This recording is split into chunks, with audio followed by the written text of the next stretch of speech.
Pengenalan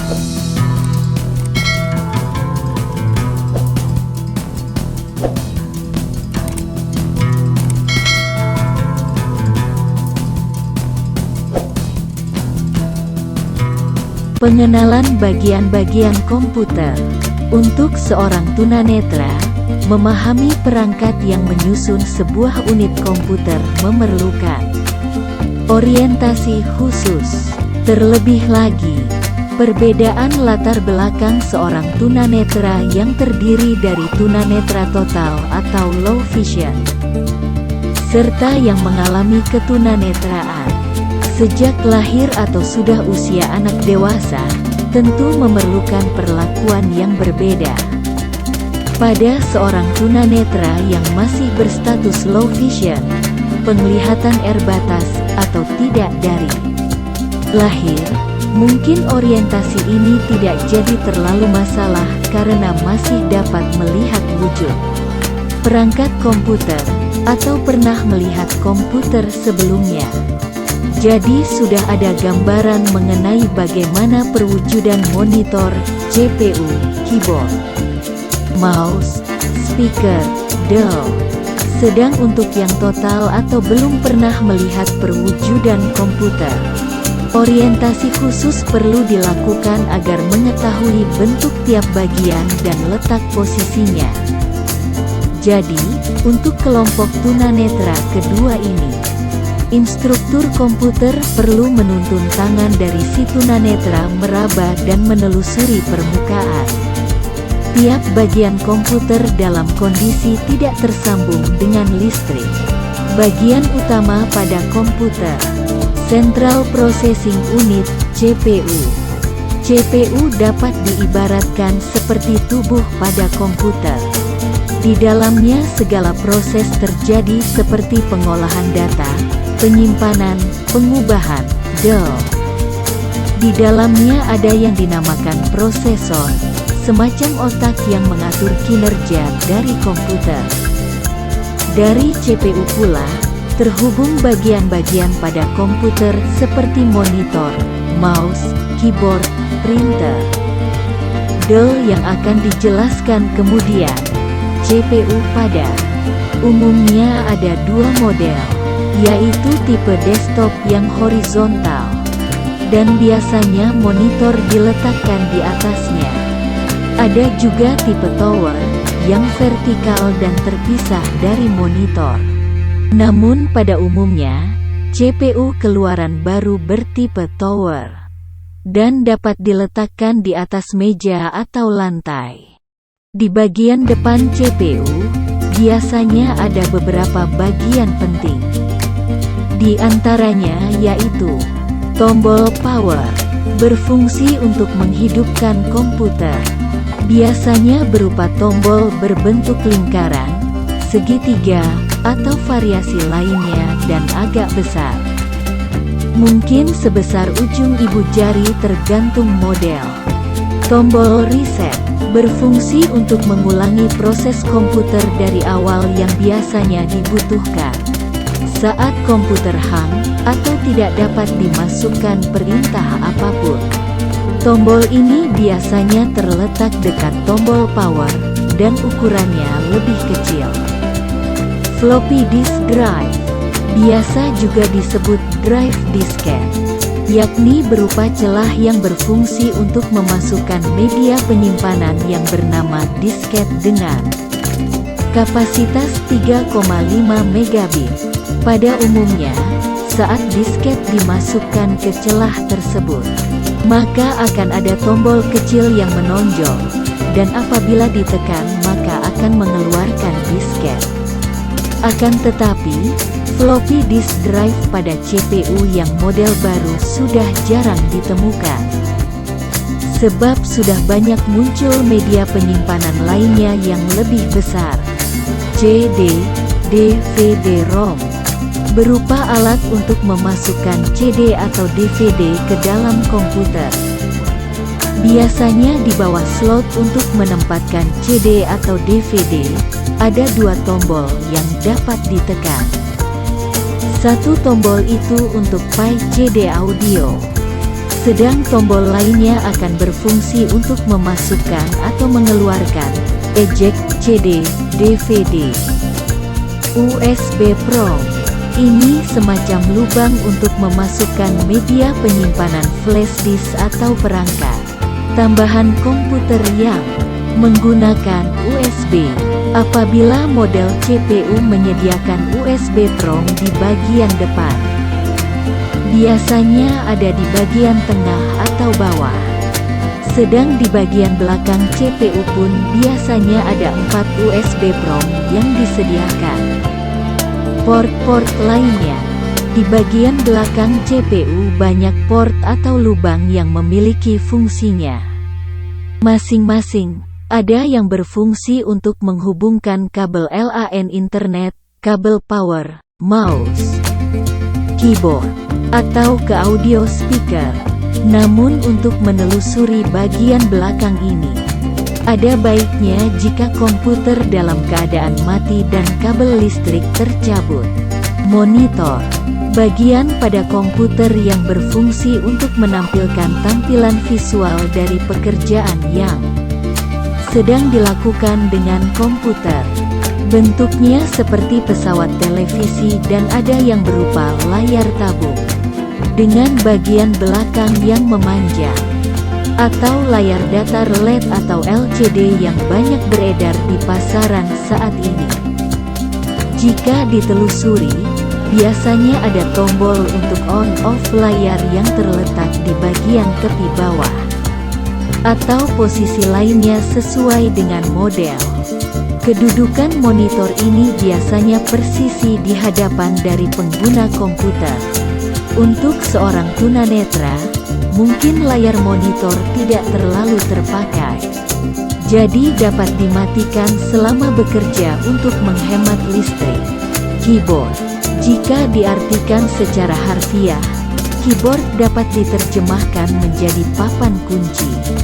Keyboard memang berisi kumpulan tombol yang secara satuan atau kombinasi tombol merupakan kunci untuk menjalankan perintah-perintah di komputer.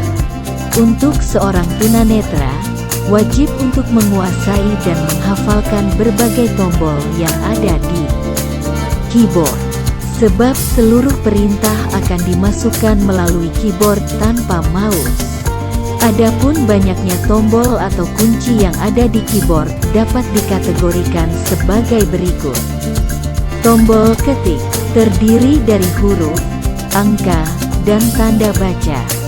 Untuk huruf, pada umumnya keyboard digunakan yang format QWERTY. Maksudnya adalah, susunan huruf pada keyboard tidak berurutan secara alfabetis, tapi ada sistem tersendiri yang dapat dengan mudah dihafalkan dengan teknik mengetik 10 jari. Jika dapat menguasai teknik tersebut, seorang tunanetra dapat mengetik dengan kecepatan yang tak kalah dari pengguna komputer lain. Pada umumnya, numerik keypad ini merupakan sekumpulan tombol yang berisi angka dan operasi matematika yang biasanya ada di sebelah kanan dari kumpulan tombol ketik. Susunan angkanya mirip dengan yang ada di kalkulator, dan sangat bermanfaat untuk secara cepat memasukkan data matematis. Namun untuk pengguna program pembaca layar, numerik keypad ini dapat diubah menjadi kumpulan tombol yang sangat membantu untuk navigasi. Dengan screen reader, tombol fungsi, ada 12 tombol yang berderet di bagian atas dari keyboard yang dinamakan tombol fungsi. Tombol-tombol ini bernama tombol F1 hingga F12. Tiap tombol memiliki fungsinya masing-masing, baik ditekan secara individu atau dikombinasikan dengan tombol kontrol pada keyboard. Tombol kontrol ini merupakan sekumpulan tombol yang berfungsi untuk navigasi atau melakukan perintah khusus tertentu. Adapun tombol-tombol itu yaitu Tombol Alt berfungsi bila penggunaannya dipasangkan dengan tombol lainnya seperti F4 misalnya, yang berguna untuk shutdown atau menutup Windows program yang sedang aktif. Letak tombol Alt ini biasanya ada di sebelah kiri dan kanan dari tombol spasi. Tombol kontrol akan berfungsi bila penggunaannya dipasangkan dengan tombol lainnya seperti tombol C untuk menyalin teks, atau V untuk meletakkan teks yang ingin disalin, atau tombol-tombol lainnya yang kemudian dinamakan shortcut. Letak tombol kontrol biasanya di pojok kiri dan kanan bawah dari kumpulan tombol ketik. Tombol ESC, Escape, adalah tombol yang kegunaannya sama dengan pilihan cancel, yaitu untuk membatalkan satu tahap pekerjaan. Letak tombol ini biasanya ada di pojok kiri atas dari keyboard. Tombol Enter adalah tombol yang kegunaannya sama dengan pilihan tombol OK, yaitu untuk menyatakan bahwa operasi yang dilakukan betul dan selesai. Enter juga dapat berarti menyisipkan baris kosong atau baris baru pada proses pemasukan teks. Letak tombol ini biasanya ada di sebelah pinggir kanan dari tombol ketik. Ada yang berbentuk horizontal atau seperti huruf L awas terbalik. Tombol Tab sangat bermanfaat dalam navigasi untuk berpindah field atau kolom isian pada komputer. Dapat juga berfungsi untuk membuat jeda saat editing dokumen. Letak tombol ini biasanya ada di pinggir kiri dari tombol-tombol ketik. Tombol arah berfungsi menggerakkan penunjuk karakter, kursor, sesuai arah anak panah. Bersangkutan, ada yang ke atas, bawah, kiri, atau kanan. Letaknya biasanya ada di bagian bawah antara tombol-tombol ketik dan numerik keypad. Tombol backspace berguna pada saat proses pengetikan. Menekan tombol backspace akan mengakibatkan karakter, huruf di sebelah kiri, kursor terhapus. Letak biasanya ada di pojok kanan atas dari kumpulan tombol ketik. Tombol Delete berguna pada saat proses pengetikan. Menekan tombol Delete akan mengakibatkan karakter, huruf di sebelah kanan atau di tempat di mana kursor berada akan terhapus. Letak tombol ini biasanya ada di atas dari kumpulan tombol arah. Tombol Home berguna pada saat proses pengetikan.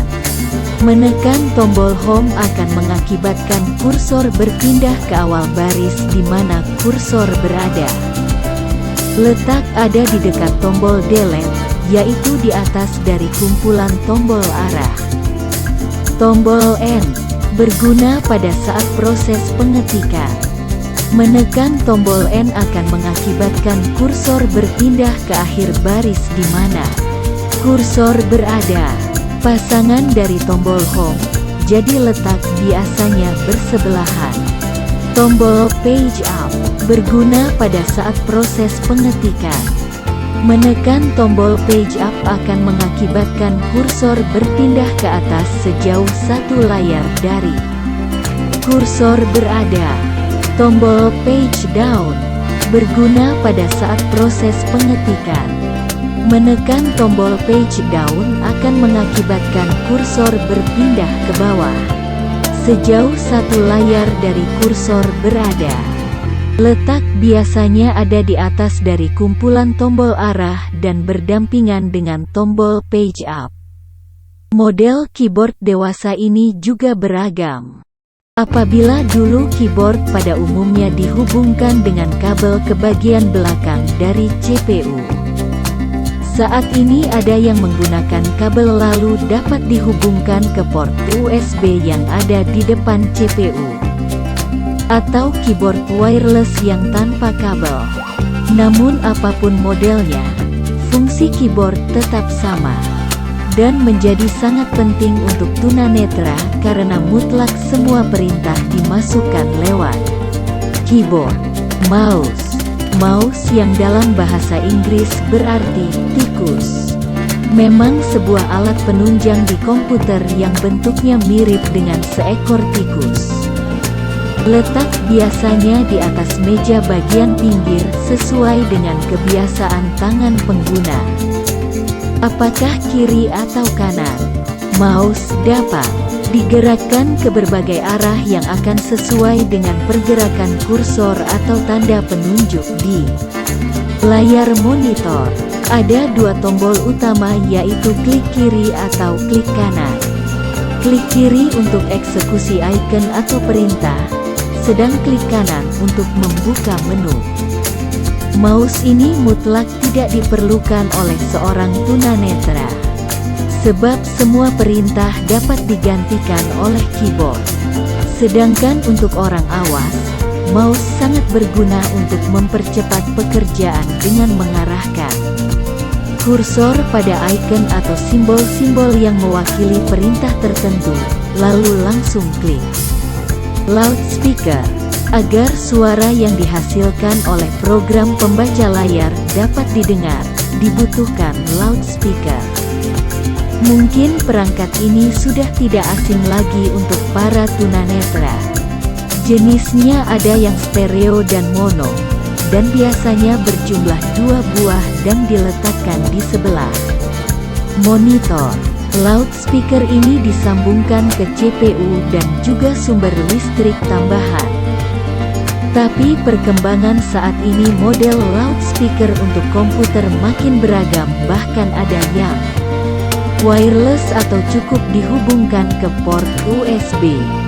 Sebagai pengganti loudspeaker, dapat digunakan pula earphone ukuran kecil atau headset yang agak besar untuk lebih membuat konsentrasi pengguna dan sekaligus tidak mengganggu sekitar.